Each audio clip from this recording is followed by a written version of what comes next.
ಪ್ರತಿಷ್ಠಿತ ಐಐಟಿ ಗುವಾಹತಿಯಲ್ಲಿ ಇದೆಂಥ ವಿರೋಧಾಭಾಸ ಅಂತ ಹೇಳಿದ್ರೆ, ಏನೋ ಚಿಕ್ಕ ಚಿಕ್ಕ ಮಕ್ಕಳು ಪಟಾಕಿ ಹೊಡ್ಕೊಳ್ತಾರಪ್ಪ, ಅವಾಗೇನೋ ಸ್ವಲ್ಪ ಕಿತ್ತಾಟ ಬರುತ್ತೆ, ಈ ಕಡೆಯಿಂದ ಆ ಕಡೆಗೇನೋ ಹಾರಿಸ್ಬಿಡ್ತಾರೆ ಅನ್ಬೋದು. 2 ಹಾಸ್ಟೆಲ್ಗಳ ವಿದ್ಯಾರ್ಥಿಗಳು ಈ ಹಾಸ್ಟೆಲಿಂದ ಆ ಹಾಸ್ಟೆಲ್ಗೆ ರಾಕೆಟ್ ಹಾರಿಸ್ತಾರೆ ಅವರು, ಆ ಕಡೆಯಿಂದ ಅವರು ಈ ಹಾಸ್ಟೆಲ್ ಮೇಲೆ ರಾಕೆಟನ್ನು ದಾಳಿ ಮಾಡೋದು. ರಾಕೆಟ್ ಇದು ಐಐಟಿ ಅವ್ರು ಮಾಡ್ತಿರೋ ಕೆಲಸ. ಇದು ಯಾರಿಗೋ ಕಣ್ಣಿಗೋ ದೇಹಕ್ಕೋ ಮುಖಕ್ಕೋ ಈ ರಾಕೆಟ್ ಸಿಡಿದ್ಬಿಟ್ರೆ ಏನು ಗತಿ ನೋಡಿ. ಇದು ಆಟ ನೋಡಿ. ಇಲ್ಲಿ ಇವರು ಈ ಕಡೆಯಿಂದ ಆ ಕಡೆಗೆ ರಾಕೆಟ್ ಎಸೆಯೋದು, ಆ ಕಡೆಯಿಂದ ಅವರು ಈ ಕಡೆಗೆ ರಾಕೆಟ್ ಎಸೆಯೋದು.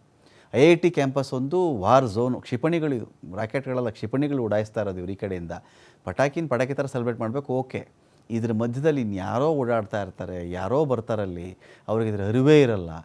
ರಾಕೆಟ್ಗೆ ನಾನು ಯಾರಿಗೆ ಹೋಗ್ತಿದ್ದೀನಿ, ಗೋಡೆಗೆ ಹೊಡಿತಿದ್ದೀನ, ಕಣ್ಣಿಗೆ ಹೊಡಿತಿದ್ದೀನ, ದೇಹಕ್ಕೆ ಹೊಡಿತಿದ್ದೀನಿ ಗೊತ್ತಿಲ್ವಲ್ಲ ಅದಕ್ಕೆ. ಇವ್ರು ಹೆಂಗೆ ಬಿಡ್ತಾರೋ ಹಂಗೆ. ದೇಶದ ಅತ್ಯಂತ ಭರವಸೆ ವಿದ್ಯಾರ್ಥಿಗಳಿವರು. ಸೈನ್ಸ್ ಬಗ್ಗೆ, ರಾಕೆಟ್ ವಿಜ್ಞಾನದ ಬಗ್ಗೆ ಓದ್ಕೊಳ್ತಾ ಇದ್ದಾರೆ, ಬುದ್ಧಿವಂತರು. ಅದೇನೋ ಹೇಳ್ತಾರಲ್ಲ, ಏಕಶಾಸ್ತ್ರ ಓದ್ತೀನಿ ಕೋತಿ ಚೇಷ್ಟೆ ಬಿಡಲ್ಲ ಅಂತ. ಕೆಲವರು ಹಾಗೇನೆ, ಏಕಶಾಸ್ತ್ರ ಓದ್ತೀನಿ ಕೋತಿ ಚೇಷ್ಟೆ ಬಿಡಲ್ಲ ಅಂತ. ಸೊ ಹಂಗೆ ಈ ಮಂಗಚೇಷ್ಟೆಗಳು ಮಾಡಿಕೊಂಡು ಇವ್ರು ಇಲ್ಲಿ ಕಾಲ ಕಳೀತಿರೋದಿಲ್ಲಿ.